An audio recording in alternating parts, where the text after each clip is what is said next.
Hello everyone, Zellerant here, and today I just seen that on sort of Convallaria on the 8th, they had announced what their next Destiny banner is, and that would be with Edda and Nungal together in the Destin banner.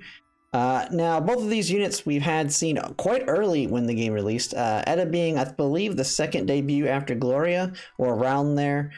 Still a unit that I use quite a bit today as a support for the magic side on DPS, as that works alongside pretty much any magic user, and as well she has some great utility, especially if you end up getting her to, like I have, which is 3 stars. And mine is just because I've gotten dupes of her from losing the 50/50s, and that makes her a little bit nice on the extra side of DPS, alongside with providing for my magic users.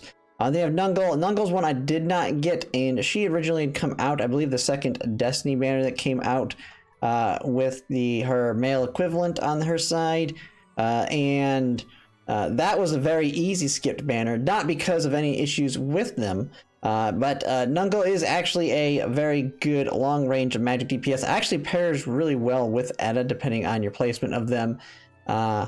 And she still has quite a good use on doing really big single target damage, and can be quite useful as we can see in combat today. But this is also just another Destin banner, and I've pretty much stated almost every time that Destin banners are probably the easiest skips. Now, we are a bit into the game now, to the point that as we get new players sometimes, the occasional new player, there may be Destin banners where I say this is a good one to pull on. If it has something like a Gloria and Nana, something like that on there, I'm going to say, yeah, you're needing to get these units to kind of help get you spun up, because they are still going to be valuable, even going far into the future based on all the knowledge we know of the units coming up. But I say with this one, and this one is probably a very easy skip, and there's a couple of main reasons. The first one's just going to be, we do have better supports than Edda at this point, that even though she's great for your magic, that's pretty much her primary purpose. She can be valuable to the others to a certain extent, but there is a significantly better ones, Coco being one that can provide significantly more support than her, as well as much more in terms of extra healing in that alongside your team, as well as some of the others we have.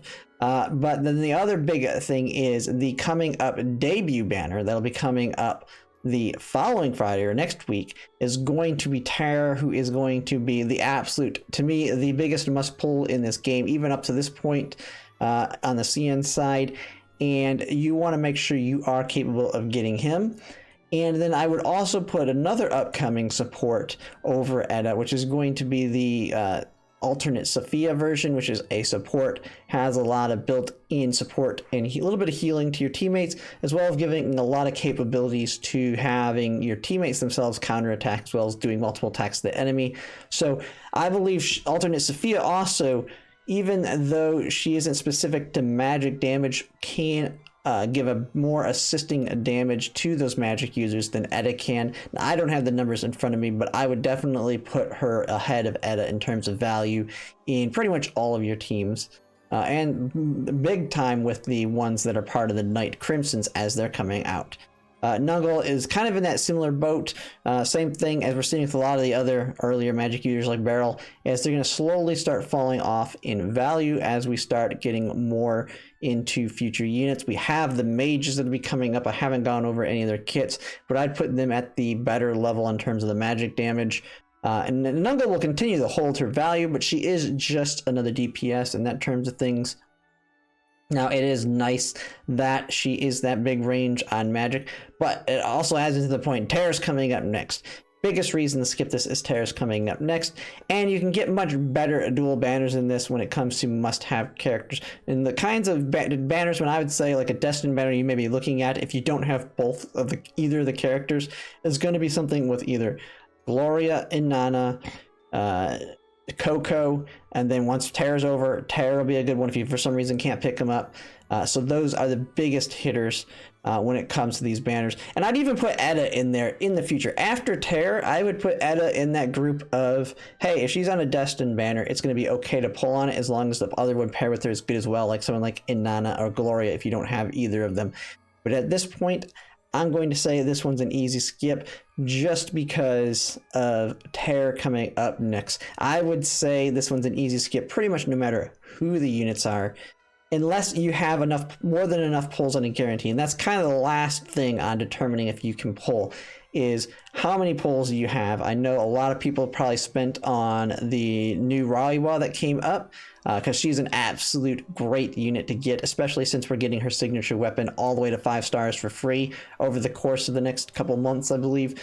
And so you've probably already spent a lot making sure you can get her. Now this game has the very generous 2% pull rate, so you could have been extremely lucky and still have a ton of pulls, but you really need to see where you are with Terror. And so I think you just kind of wait to see. Maybe this banner will still be available after Terror leaves, and at that point I feel like you can kind of think about it depending on who's coming after Terror, because alternate Sophia is another really big pickup that I would say is going to be better than this. And since these units are already out, if you watched my prior video, you can see units that you like and want to get, you can still get as you're pulling.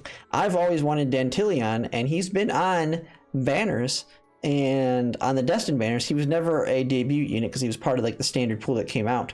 I've always wanted him. I thought he was a good unit. He was really going to be good for the area team, but I've never pulled on banners that he's been on simply because I did not have him on a high enough value level to pull on a Destined banner, even if he was with somebody else that I also want to get on the banner. And then lo and behold, last week when pulling for alternate Raliwa, I ended up losing the 50-50 twice. And one of those was to Dantilion, who I've now actually built up and am currently using in the game.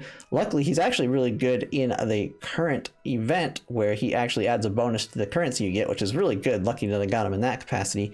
So I don't even have to use one of my SR units because of getting him. So, and the reason I have Edda 3-star, and one of the reasons she's really good is she doesn't really need her dupes. Her 3rd star is really good though, because it gives her the extra assist, but I have seen Edda as a dupe to a lost 50-50, and that's why I do have her at the 3 stars, because I've got multiple dupes of her. And that can be the same case for you. And it'll really suck if you pull on this banner, and then you eventually pull on Terror, and you end up getting one of them and ending up like losing your 50-50 on one of your pulls, and you end up getting one of them anyway, and now you feel like, man, that sucks, I wasted my pull on the Edda and Nungal banner. So yeah, you'll eventually get them as long as you keep playing the game and keep pulling. You will lose 50-50s. The 2% rate on this game is very good. And so as long as you're continuing playing, getting your currency and pulling, you're going to eventually get the bulk of the units that you do not have that are already in the standard pool. Because that is one thing you do not have to worry about in this game, is you do not have to pull on Destined banners, because it's not going to be your only chance to get them, because they are always in the standard pool once they've released. That's going to be the same case with every unit as they come out. Something that's quite different than you see with a lot of the other units in other games, where you only can get them on the time when they come out, and you can only get them after they come back on a rerun banner, and that's not the case here. And so that is kind of my argument for skipping this banner. Yeah, tell me what you think in the comments. I think this is probably the easiest one of them to make that decision on. But yeah, if you like my content, if you could like, comment, and subscribe, it really helps. And thanks for watching.